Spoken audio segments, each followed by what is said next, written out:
Pesatnya perkembangan teknologi pada era modern mengakibatkan peningkatan dan perkembangan jumlah data. Perkembangan tersebut ditandai dengan bertambahnya kecepatan dalam menghasilkan data, sehingga volume data semakin bertambah. Namun, seiring dengan jumlahnya yang semakin banyak, data yang diperoleh dapat berbentuk tidak beraturan. Bahkan, ada yang berlabel dan tidak berlabel. Pada kasus pelabelan data, algoritma supervised learning dalam machine learning hanya dapat digunakan pada data yang sudah berlabel. Sementara itu, algoritma unsupervised digunakan untuk mengidentifikasi pola-pola tersembunyi dari data yang tidak berlabel.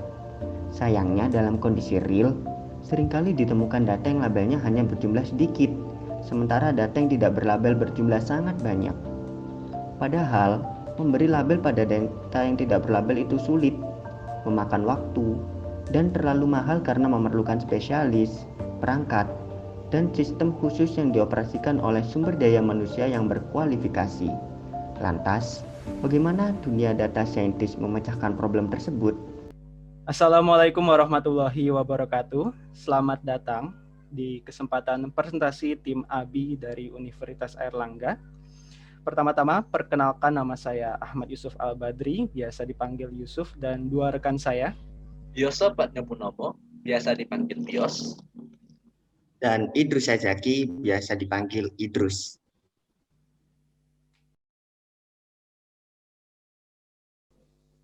Pada kesempatan kali ini, kami akan mempresentasikan hasil analisis kami pada serangkaian Lomba Data Analytics Find It UGM. Berikut adalah laporan Data Analytics Competition Find It 2021 dari tim ABI Universitas Airlangga. Kupan bahasan pada video kali ini yang pertama yaitu latar belakang, tujuan dan manfaat, metode analisis data, analisis, dan yang terakhir yaitu kesimpulan. Latar belakang. Perkembangan teknologi saat ini tidak memungkinkan dengan adanya peran dari suatu data. Data menjadi semakin penting dikarenakan data dapat digunakan untuk menganalisis, mengolah, dan memprediksi suatu fenomena tertentu berdasarkan suatu informasi yang telah diperoleh. Salah satu bidang yang membahas tentang data yaitu machine learning, di mana machine learning memungkinkan suatu perangkat untuk belajar tanpa didefinisikan secara implisit dalam suatu program. Namun, dalam kondisi real terdapat suatu problem, mana ditemukan data yang labelnya berjumlah sedikit, sementara data yang tidak berlabel berjumlah sangat banyak. Ketika kita melakukan pelabelan terhadap suatu data yang tidak berlabel, hal itu juga kurang efektif, memakan biaya dikarenakan membutuhkan SDM yang berkualifikasi. Salah satu solusi alternatif yaitu menggunakan algoritma semi-supervised learning atau SSL, di mana SSL merupakan bagian dari machine learning yang secara efektif menggunakan data berlabel dan tidak berlabel secara bersama sehingga meningkatkan kinerja prediksi.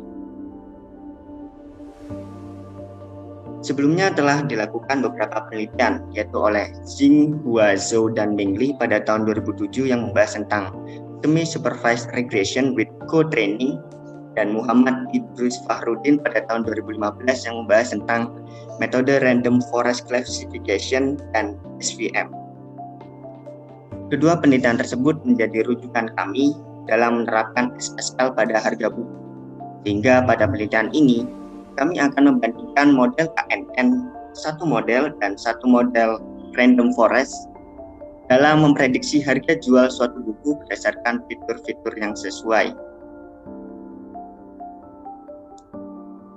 Tujuan dari penelitian ini yang pertama yaitu melakukan exploratory data analysis atau EDA guna mengeksplorasi pola data sebagai dasar penentuan fitur yang akan digunakan pada modelan untuk memprediksi nilai label.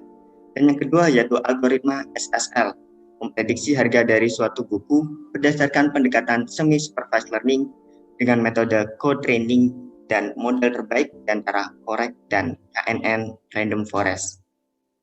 Manfaat dari penelitian ini yang pertama, diharapkan dapat memberikan kontribusi tentang semi-supervised learning, terutama tentang penerapan co-training dalam memprediksi harga dari suatu buku.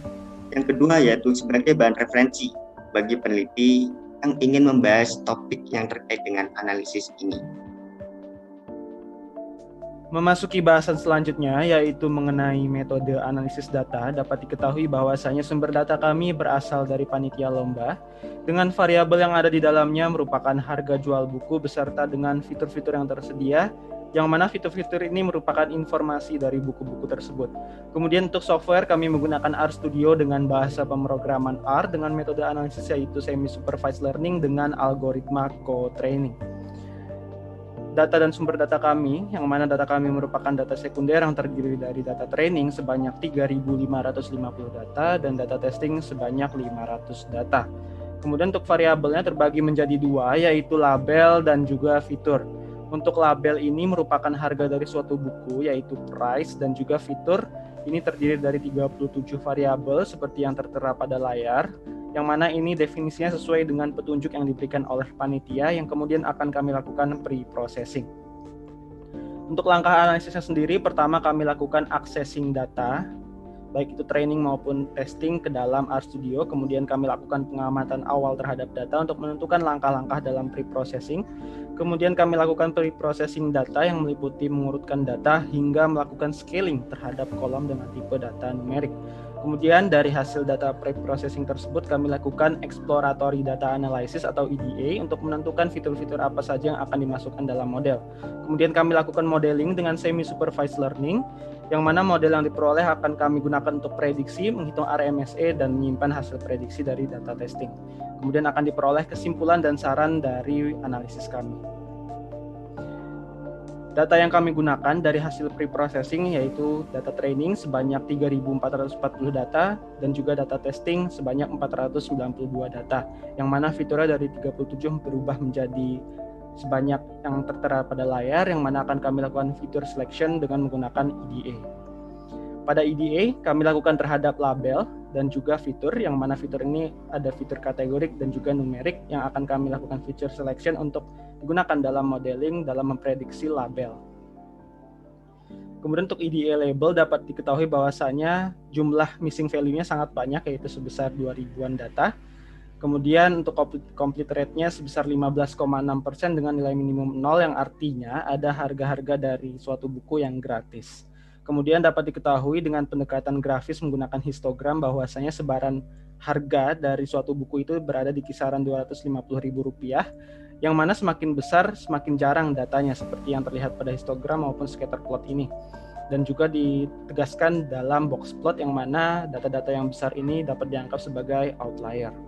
Kemudian kami lakukan EDA terhadap fitur-fitur kategorik yang mana terdiri dari book format, book edition, dan genre, juga usia, yang mana dalam tabel yang tertera pada layar sudah diurutkan berdasarkan kategori dari jumlah yang terbesar hingga yang terkecil.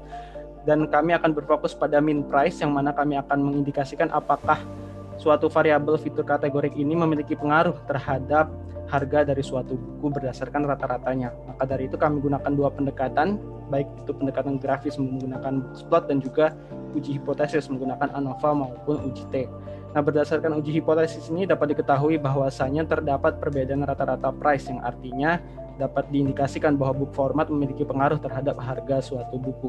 Kemudian untuk book edition, p-value-nya sebesar 0,1493, yang mana artinya tidak terdapat perbedaan rata-rata, sehingga dapat diindikasikan tidak terdapat pengaruh antara book edition terhadap harga suatu buku.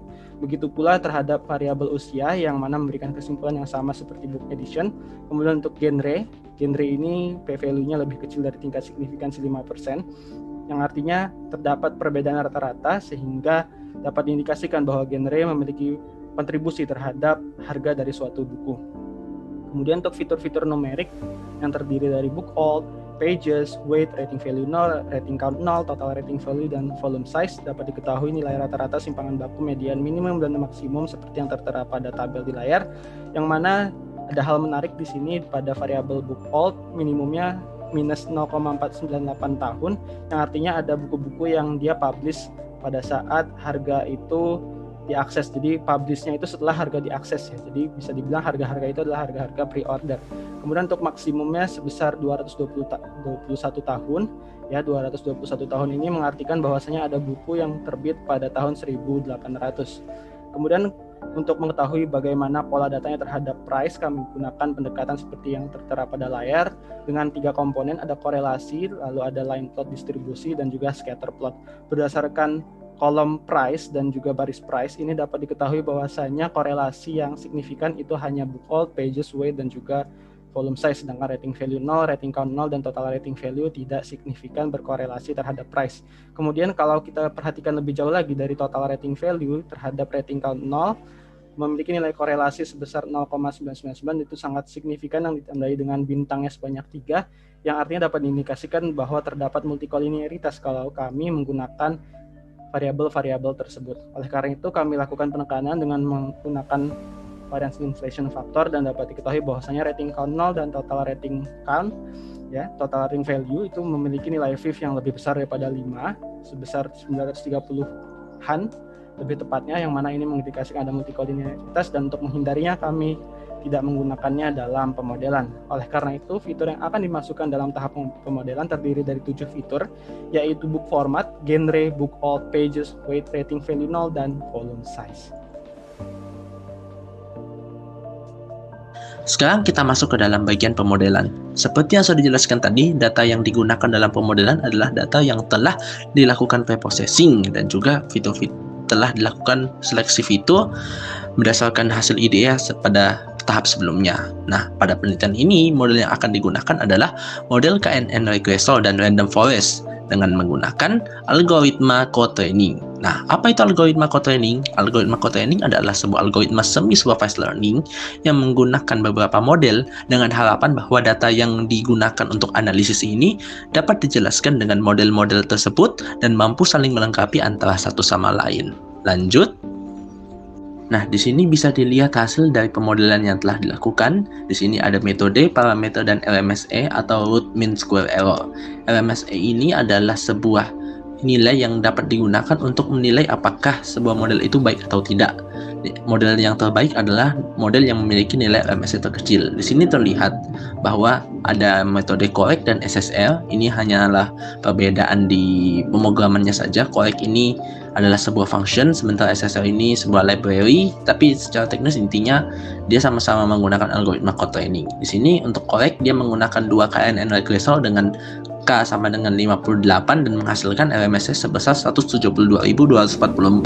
Sementara untuk SSL ada 2. SSL yang pertama menggunakan KNN regressor dan random forest, KNN-nya dengan K58, random forest-nya dengan pohon sebanyak 1000, menghasilkan LMSE sebesar 171.091. Sementara itu untuk metode kedua SSL menggunakan K regressor dan random forest dengan K-nya 59 dan juga pohonnya 1000 menghasilkan LMSE sebesar 172.933. Nah, sekarang kita masuk ke bagian kesimpulan. Nah, kesimpulannya untuk analisis IDE dilakukan untuk bertujuan untuk mengetahui pola hubungan antara price atau harga buku terhadap fitur-fitur sehingga dapat ditemukan fitur yang akan digunakan dalam tahap modeling.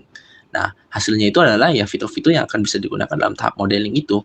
Ada 7 yang tadi sudah jelaskan. Kemudian untuk pemodelannya kita dapatkan bahwa model terbaik didapat dengan metode SSL berdasarkan model KNN regressor K sama dengan 59 dengan random forest dengan jumlah pohon sebesar 1000. Nah, di sini dengan penyimpangan hasil atau LMSE sebesar 171.091 yang berarti bahwa penyimpangan hasil prediksi harga buku kurang lebih sebesar 171.091 rupiah dari harga sebenarnya. Terima kasih.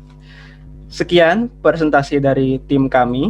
Semoga hasil yang diberikan dapat bermanfaat dan dapat meningkatkan pengetahuan teman-teman sekalian terhadap semi-supervised learning. Terima kasih. Wabillahi taufiq wal hidayah. Wassalamualaikum warahmatullahi wabarakatuh.